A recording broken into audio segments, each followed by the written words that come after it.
sorry about that. We're back on again.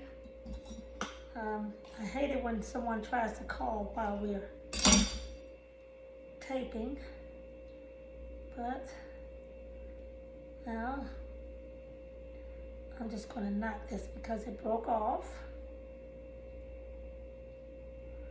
So we already braided one and we knotted it before the phone cut off.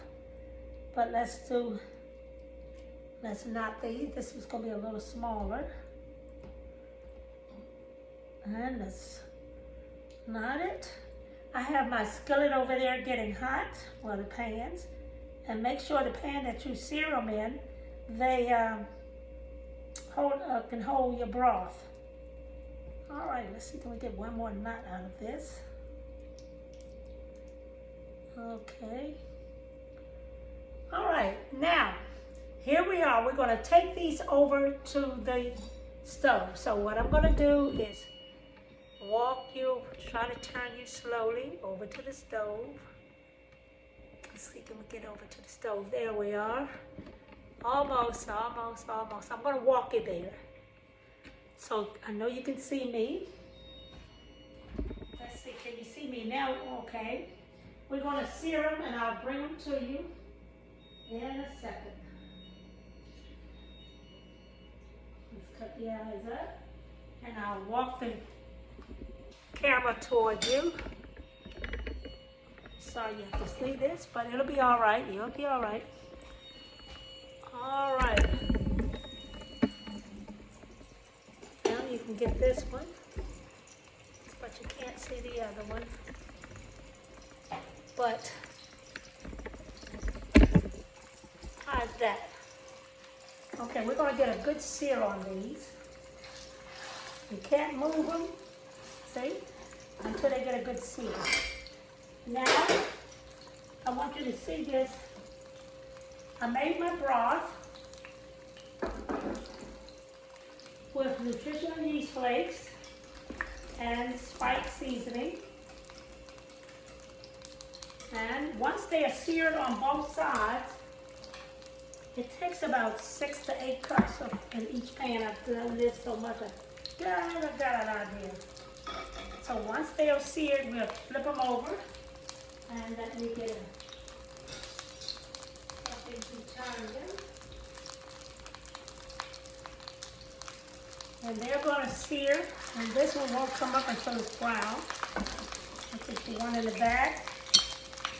May be able to lift up so you can see it's seared. And then they're going to boil for an hour and they'll be done.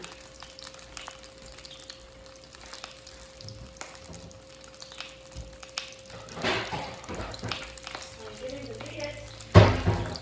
So this really will be done by 3 o'clock. And by that time, I should be working at 3:30. I will have some for the class to wash. I have some for the class to stretch out and braid. And then that way it won't take so long. And then we have 1 hour. It takes 1 hour for the one to put into cook. So we'll be set up for that. Let's see, can we, well, look at that. That's seared on one side. It could be a little darker. I may turn it over. This one won't come up until it's seared. Okay, it's coming up. All right, it's seared on that side. But once it's stuck on there, you can't move it. So there we are. Now, here we are making the Seitan chicken, the shredded ones. The one we made with the barbecue. We made barbecue tofu. I mean barbecue tofu. That tofu on the grain barbecue chicken. And you shred. Or you can use these, pull them off in chunks and use them for nuggets. Or you can just slice them. They slice very smooth and evenly for sandwiches. So you can see the texture changing as we're cooking it. So let's see, can we zoom in on it? I'm not the best one to zoom. But my hands got a little oil on it. About 1 steak, then we're going to add the broth. So this one's browning a little darker on the other side. Let's do it one more time. Maybe I'll be able to move this one, yes. Let's see the move. Now it's time. This is the largest one. So it's almost time to add the water.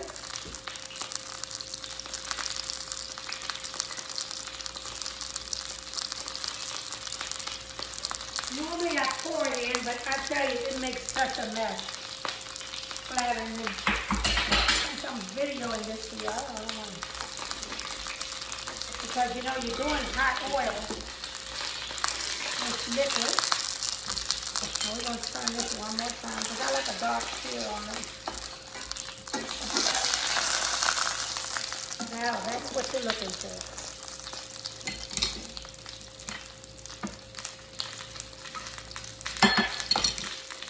So, okay, let's watch this splatter.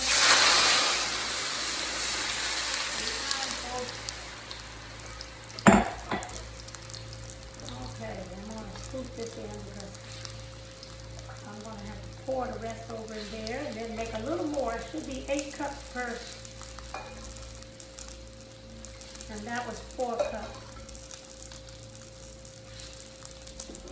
Okay, I got this where I can handle it. Now, let's add this and then add 4 more cups. And I will season it a little more because I'm just adding plain water here.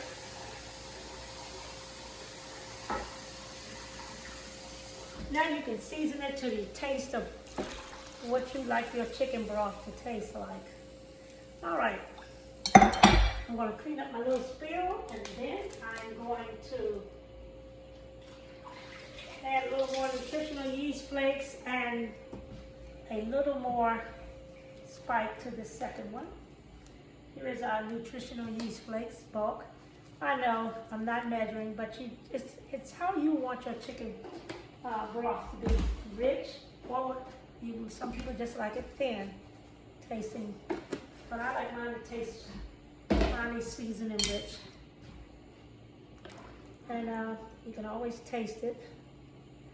Now, once it looks like it's coming to a boil, now the chicken is going to take on the flavor of your broth. So you want to always taste that broth. Make sure it's exactly what you want. Otherwise, the meat won't be as seasoned as you would like for it to be. So, we're going to then as well use the rest of that water. Put this over here.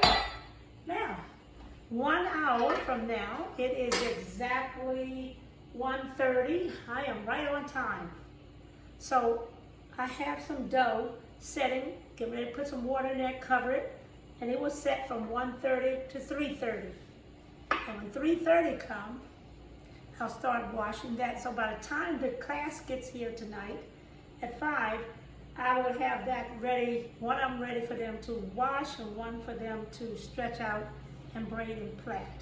And that way we're just taking it step by step. And the end, what they will taste is this one right here. Excuse the noise, we have the man cutting the grass. But we're gonna put a lid, be mindful, you don't want it to boil over. But you don't want to cut it down so low that it doesn't do anything. So I'm going to put it on like a 3 or 4, maybe a 3 right now. And look at the clock, and we will get back with you in about 30 minutes so you will see how. Now remember the size. I want you to see the size of these because they're going to double or triple in size from the size that you made them.